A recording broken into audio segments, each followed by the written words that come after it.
Assalamualaikum warahmatullahi wabarakatuh. Halo semuanya, saya Muhammad Haikal Al-Hakim dari Politeknik Negeri Sriwijaya, jurusan Teknik Sipil, program studi Perancangan Jalan dan Jembatan. Baik, di video ini saya akan memaparkan materi mengenai pengantar GIS, khususnya terkait sejarah pengembangan GIS dan bagaimana berbagai teknologi modern digunakan dalam memperoleh data spasial. Baik, yang pertama itu ada histori GIS. Histori GIS. Pada awalnya, peminat pengguna pembuat peta analog atau digital berasal dari berbagai kalangan di sekitar bidang-bidang militer, perusahaan pendaftaran tanah, dinas survei dan pemetaan dan lain sebagainya. Jadi, pada masa awal perkembangan, teknologi ini tidak digunakan oleh semua orang seperti sekarang. Dulu, pemanfaatan peta-peta baik yang masih manual atau analog maupun digital didominasi oleh sektor-sektor strategis. Contohnya militer untuk strategi pertahanan, urusan pendaftaran tanah seperti BPN, serta dinas survei dan pemetaan. Kenapa mereka? Karena mereka lah yang paling butuh ketepatan posisi dan koordinat sejak dulu. Lanjut, slide selanjutnya. Sejak dahulu, peta analogi atau hard copy digunakan sebagai media penyedia informasi spasial dan sarana berkomunikasi bagi beberapa orang yang berkumpul dengan jumlah yang sangat terbatas. Analisis terkait dilakukan atas dasar visualisasi semata.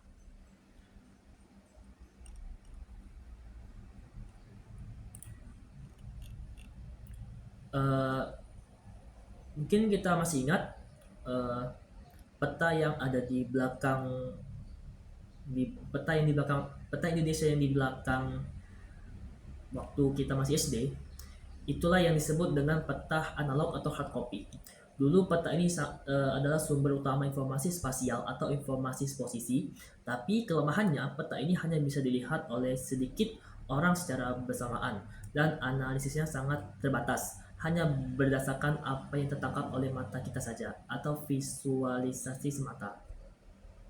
Walaupun demikian, pada saat ini hampir semua peta dapat ditemukan dalam bentuk digital atau soft copy, sehingga perlu suatu sistem untuk pengolahan data spasial. Sekarang zaman sudah berubah. Hampir semua peta sudah beralih ke bentuk digital atau soft copy yang bisa dibuka lewat komputer atau HP. Karena data digital ini sangat banyak dan detail. Kita sebut sebagai data spasial atau data bereferensi geografis. Kita tidak bisa lagi hanya mengandalkan mata. Itulah alasan mengapa kita butuh sebuah sistem khusus untuk mengolahnya yang kita kenal sebagai Geographic Information System. Lanjut.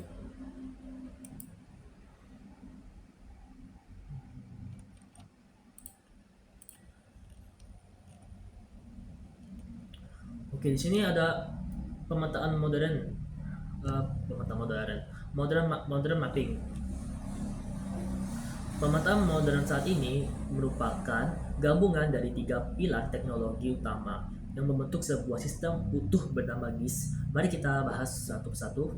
Oke, pertama itu ada teknologi digital. Di masa sekarang, semua proses pemetaan sudah berbasis komputerisasi. Kita tidak lagi menggambar manual di atas kertas, melainkan menggunakan perangkat lunak dan lain sentuh. Teknologi digital ini sangat penting karena melibatkan dua hal: kemampuan sumber daya manusia untuk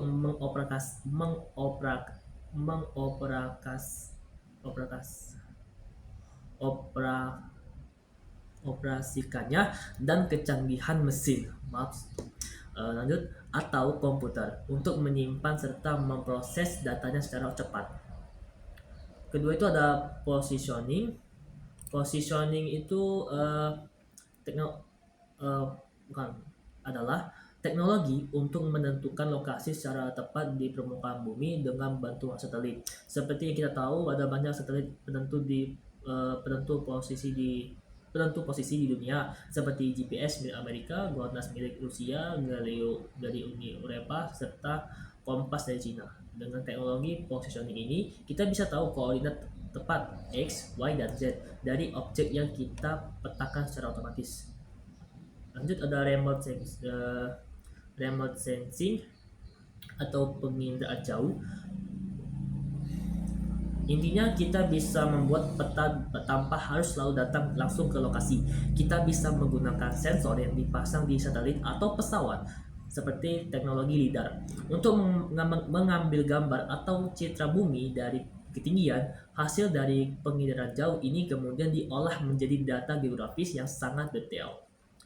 Lanjut slide selanjutnya. Teknologi perolehan data spasial. Tersedia beberapa sistem satelit penentuan posisi atau navigasi yang makin akurat dan bisa diakses oleh publik kapan dan di mana saja pengguna atau user berada, atau satelit GPS, GLONASS, Galileo, dan Kompas.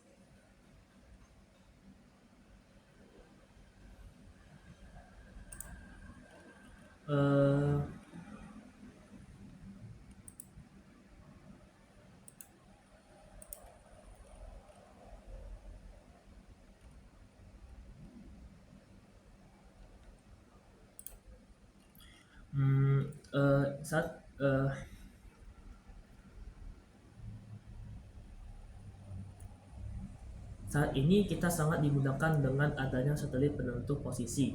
Ada 4 sistem besar dunia GPS yang dimana yang sudah saya sebutkan tadi. GPS dari Amerika, GLONASS dari Rusia, milik Rusia, Galileo milik Uni Eropa, serta Kompas dari Cina. Satelit ini memberikan data posisi atau koordinat secara real time yang bisa kita akses lewat perangkat navigasi manapun. Kedua itu tersedia perangkat total station atau plus program post processingnya yang dapat menghasilkan data ukuran terrestrial 3D berskala besar dengan relatif cepat dan format digital. Mungkin beberapa dari kita sudah pernah menggunakan alat ini di lapangan. Total Session bekerja dengan cara kita menyentuh atau membidik objek secara langsung di atas tanah. Hasil ukurannya nanti diolah melalui proses post-processing di komputer untuk menghasilkan koordinat 3D dan garis kontur secara digital dan tepat. 3. Tersedia perangkat digital echo sounder, single atau multi beam atau plus program post processingnya, sehingga terintegrasi dengan perangkat receiver GPS dapat menghasilkan data ukuran perairan dangkal 3D berskala besar dengan relatif cepat dan format digital.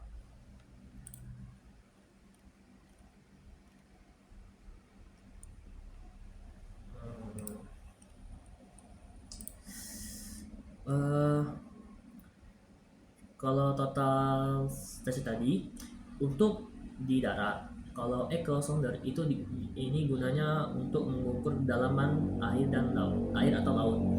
Alat ini biasanya dipasang di kapal dan terintegrasi dengan GPS. Fungsinya untuk men-scan dasar laut sehingga kita bisa tahu kondisi di bawah air dalam bentuk model digital 3D. Lanjut, selanjutnya. 4. Tersedia sensor-sensor termasuk radar atau kamera yang beresolusi tinggi yang dapat menghasilkan data spasial 3D yang akurat dalam format digital. Perangkat ini dapat dibawa oleh platform satelit, pesawat terbang, dan pesawat ulang-alik atau SRTM atau SRTM. Selain itu, alat ukur langsung kita juga punya sensor canggih seperti radar. Contohnya, operator radar di bandara bisa memantau posisi lintang dan bujur pesawat dari take off sampai landing.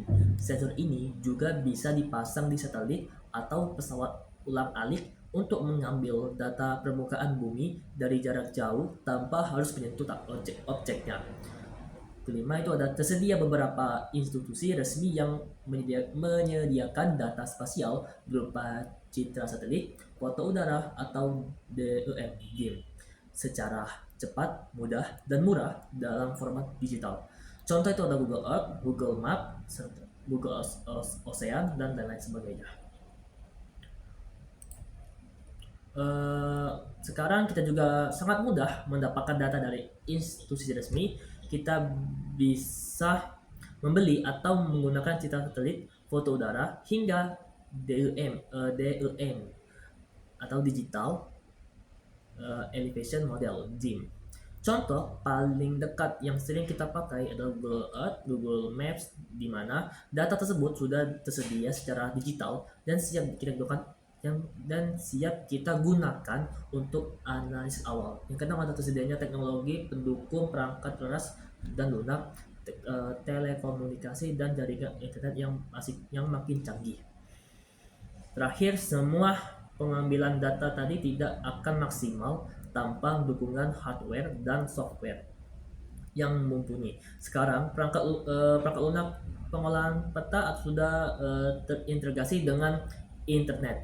Hal ini memudahkan kita untuk menyimpan data di cloud, berbagai data antar tim, dan memproses data besar secara online dalam waktu singkat.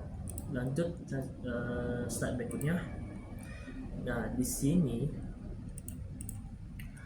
terdapat, kita bisa lihat pada gambar ini merupakan ilustrasi bagaimana sebuah kapal yang dilengkapi dengan perangkat digital exosonder bekerja. Alat ini dipasang di bagian bawah kapal untuk melakukan scanning atau pemindahan ke dasar laut. Perhatikan pola segitiga di bawah kapal itu menunjukkan jangkauan sensornya. Hasil dari pemindahan ini nantinya akan menggambarkan bentuk permukaan dasar laut secara digital, sehingga kita bisa tahu area mana yang dalam dan area mana yang dangkal. Lanjut slide selanjutnya. Nah,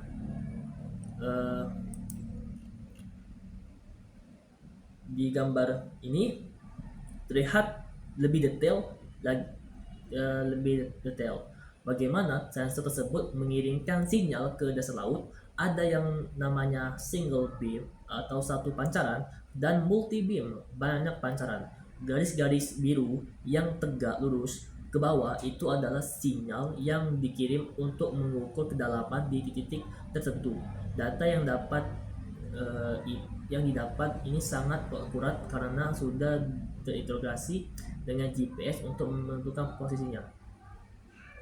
Sebagai contoh, untuk kita teknik sipil, data dari alat ini sangat krusial saat kita ingin merancangkan pembangunan konstruksi di wilayah perairan seperti membangun dermaga, jembatan di atas laut, atau kilang minyak. Kita harus tahu persis bagaimana profil dasar laut sebelum mulai membangun, yang dimana di gambar ini air lautnya biru tua ya.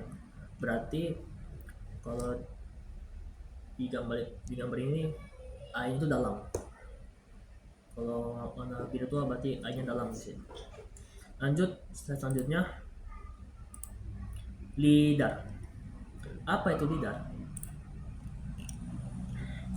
Jadi, LiDAR ini adalah teknologi yang sangat luar biasa. Simpelnya, alat ini menembakkan sinyal laser dari pesawat atau helikopter ke intinya tuh pesawat ini memiliki pesawat ini memiliki GPS, yang dimana GPS ini akan menerima sinyal dari 4 satelit sehingga bisa menghasilkan peta dengan melalui laser yang di bawah pesawat untuk mengetahui untuk membangun peta, untuk membentuk peta. Lanjut. Nah, LiDAR merupakan suatu metode survei pemetaan dengan memanfaatkan sinyal laser untuk mendapatkan jarak antar dua titik atau lebih. Jika digunakan pada wahana terbang seperti pesawat terbang atau helikopter, LiDAR mempunyai beberapa kemampuan seperti dapat menghasilkan resolusi dim, atau digital elevation model yang tinggi, mencakup wilayah yang luas dalam waktu yang lebih singkat, dapat menghasilkan pemodelan secara tiga dimensi, dapat diintegrasikan dengan data lain untuk aplikasi tertentu. Nah, di sini ada terdapat gambar yang teknologi dalam LiDAR. Seperti yang kita tahu, agar LiDAR bisa bekerja secara akurat, ada 3 komponen penting dalam pesawat yang harus diperhatikan. Pertama itu GPS. Kenapa ada GPS di pesawat dan ada GPS base station di bumi sebagai titik ikat, gunanya untuk tahu posisi pasti pesawat saat terbang. Kedua itu ada IMU atau Inertial Measurement Unit.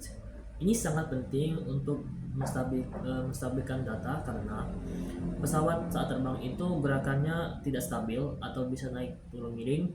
IMU inilah yang mendeteksi posisi kemiringan pesawat agar koordinat yang dihasilkan tetap akurat. Terus yang ketiga itu laser scanner. Inilah alat yang utamanya yang memancarkan ribuan laser per detik, ribuan pulsa laser per detik ke bumi untuk men-scan objek di bawahnya agar kita bisa mendapatkan membentuk peta, membuat peta. Lanjut slide selanjutnya, LiDAR. Airborne LiDAR terbagi atas 2, yaitu LiDAR untuk pengukuran topografi permukaan tanah yang disebut airborne atau altimetric LiDAR, dan LiDAR untuk mengukur kedalaman perairan dangkal yang disebut airborne laser bathymetry.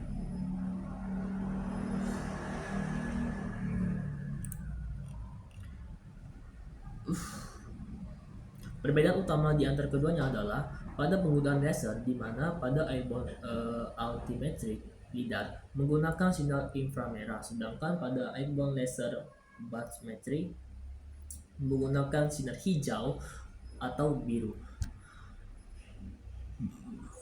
Penggunaan LiDAR ini ternyata dibagi dua berdasarkan fungsinya. Kalau airborne altimetric LiDAR itu gunanya untuk memetakan permukaan daratan atau topografi, sedangkan airborne laser bathymetry gunanya khusus untuk mengukur kedalaman perairan yang dangkal. Perbedaan ini paling mendasar di antara keduanya adalah jenis laser yang digunakan. Kalau untuk daratan kita pakai sinar inframerah, ya seperti yang sudah tertera di slide ini. Lanjut slide selanjutnya. Nah, ini adalah contoh jalur terbang LiDAR si pesawat tadi ya. Nah, perlu kita perhatikan, gambar ini tampilan nyata dari jalur penerbangan sebuah pesawat saat sedang melakukan survei menggunakan teknologi LiDAR. Jalur yang berwarna hijau, hijau ini berkelok-kelok itu menunjukkan rute yang dilalui pesawat untuk memastikan seluruh area tertutup secara merata. Ada beberapa poin yang penting yang bisa kita lihat di sini. Titik-titik koordinat, kotak-kotak kecil yang dengan angka di sepanjang jalur tersebut adalah titik-titik pengambilan data spasial. Setiap titik memiliki informasi koordinat yang sangat presisi.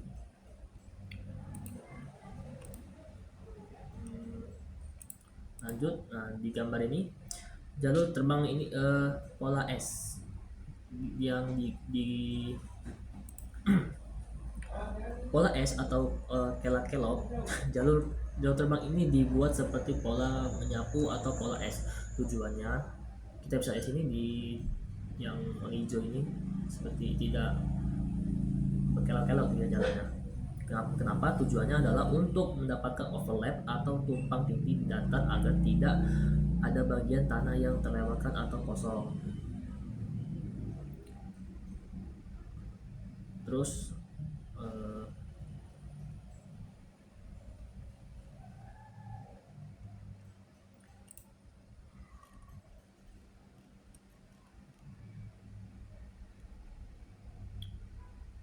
hmm,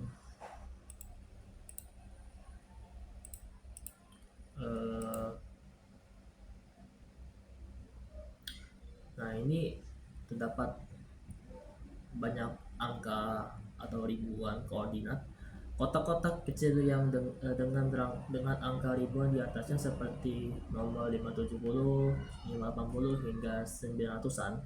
Itu bukan sekedar angka biasa, itu adalah titik-titik hasil scanning atau laser yang ditembakkan dari pesawat ke permukaan bumi. Setiap satu titik tersebut menyimpan nilai koordinat yang sangat akurat, baik itu posisi lintang munculnya maupun tinggi rendahnya permukaan tanah atau elevasi.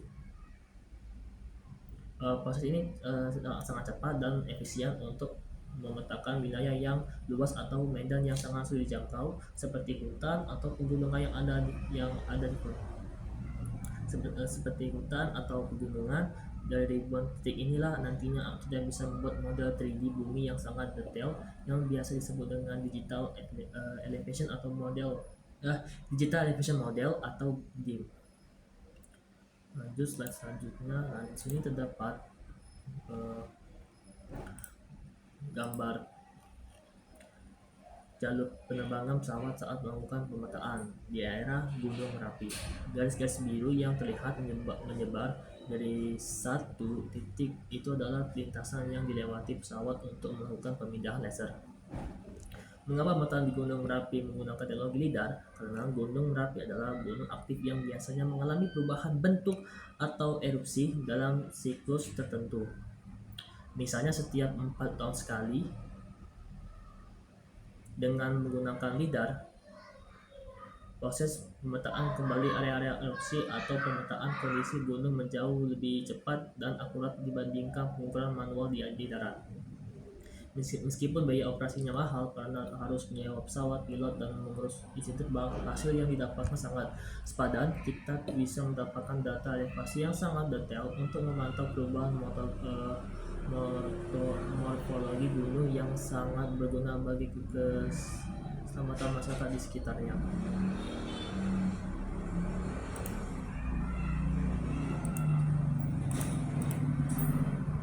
Lanjut selanjutnya.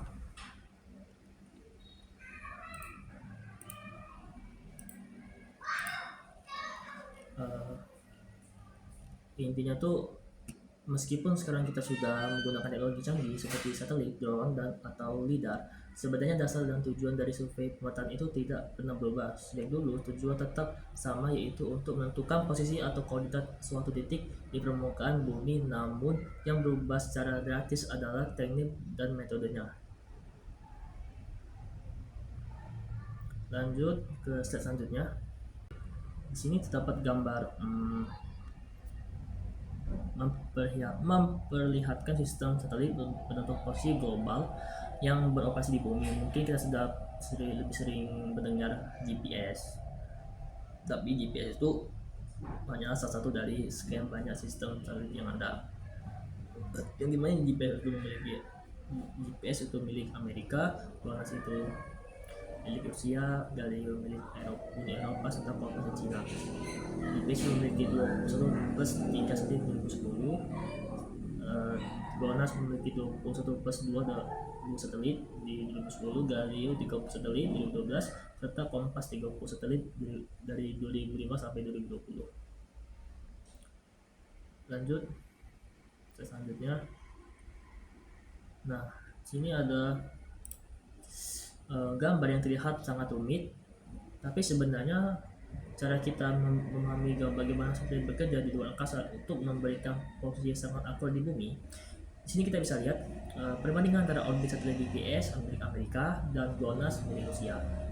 Garis-garis melengkung itu menunjukkan jalur terbang mereka. Ada beberapa poin penting yang bisa kita perhatikan. Sumbu koordinat, garis X, Y, Z yang pusat di tengah bumi.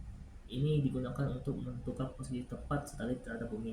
Titik ikat serta pergerakan satelit. Meskipun terlihat sangat padat dan saling silang, pergerakan satelit ini sudah diatur sedemikian rupa dalam orbitnya masing-masing sehingga tidak saling bertabrakan. Lanjut, selanjutnya. Nah, fotogrametri jarak jauh.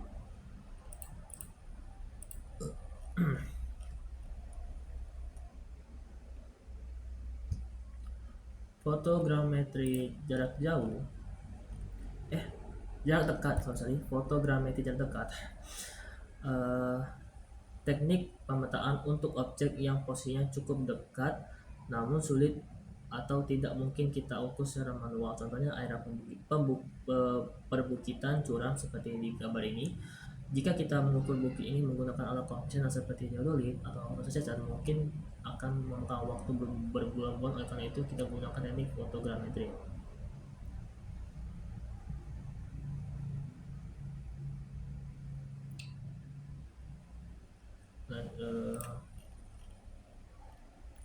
Terus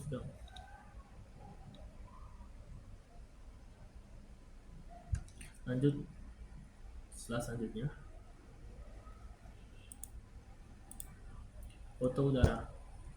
Foto udara berbeda dengan sebelumnya. Bagian ini menampilkan contoh-contoh hasil foto udara yang diambil dari ketinggian tertentu. Foto ini udara memiliki resolusi yang bermacam-macam. Bisa kita lihat pada gambar ini, kita bisa lihat dengan sangat jelas yang dimana area jalan, area parkir kendaraan, hingga gedung-gedung apartemen. Kegunaan utama dari foto udara ini adalah untuk proses digitasi. Intinya tuh fotogrametri jarak dekat itu fokus pada mengubah foto objek seperti bukit menjadi data titik-titik koordinat dan garis kontur untuk perencanaan konstruksi, seperti yang kita bisa tadi, di mana gambar garis titik koordinat serta garis kontur. Dan foto udara fokus pada penggunaan visual foto untuk membedakan objek, gedung, jalan, parkiran yang kemudian diproses menjadi peta digital atau digitasi. Lanjut, slide selanjutnya, citra satelit. Citra satelit ini cara kerja satelit di luar angkasa saat mengambil foto atau citra permukaan bumi. Perlu kita pahami bahwa bumi tidak bisa mengambil foto dia sendiri atau istilah selfie. Jadi satelit inilah yang bertugas memancar atau memotret bagian-bagian bumi dari ketinggian. Pada ilustrasi di sebelah kiri itu kita bisa lihat data teknis beberapa satelit tersebut beroperasi. Satelit ini terbang pada ketinggian atau sekitar 705 km di atas muka laut. Satelit ini memiliki lintasan yang disebut dengan ground track, di mana ia terus bergerak mengelilingi bumi dengan periode orbit sekitar 98,8 menit sekali putaran. Terbangnya direction of travel diatur sedemikian rupa agar bisa mencakup wilayah yang luas secara sistematis. Lanjut, selanjutnya, peta topografi planet Mars.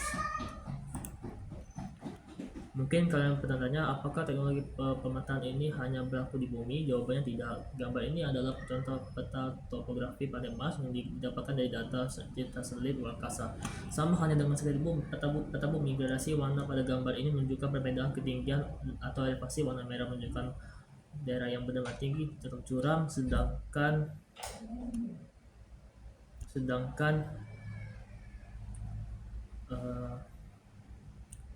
warna orange, kuning, hijau hingga biru menunjukkan tingkat elevasi yang lebih rendah. Lanjut, selanjutnya.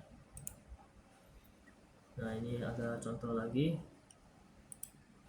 yang dimana sini ada gambar menunjukkan citra dengan resolusi sangat tinggi, dimana kita bisa membedakan dengan jelas objek seperti jalan, bangunan hingga bandara. Terus di sebelah kanannya itu gambar kanan sama gambar kanan atas sama gambar kiri bawah itu uh, yang memiliki nilai elevasi. Grasi mana yang menunjukkan ketinggian. Nah, merah itu biasanya daerah yang paling tinggi, sedangkan daerah yang warna kuning atau hijau menunjukkan daerah yang lebih rendah. Gambar kanan terus ada gambar kanan di bawah ini itu adalah pemetaan area perairan atau laut. Melalui citra ini kita bisa melihat bentang alam bawah laut dan tingkat kedalamannya secara visual. Slide berikutnya, esensi sistem informasi geografis.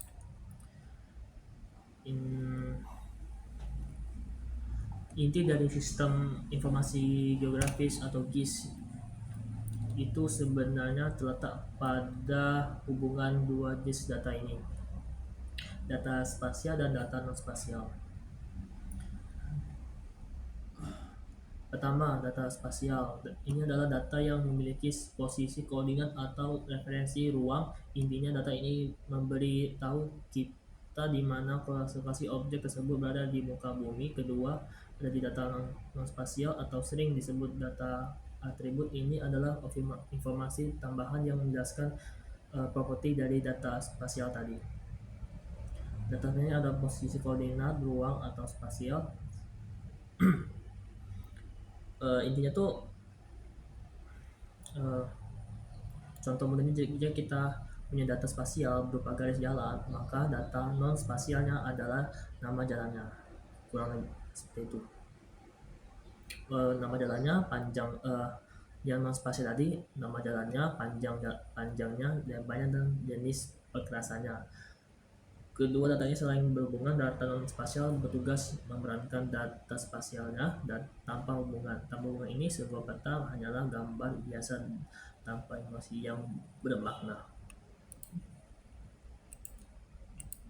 Baik, sekian dari saya. Semoga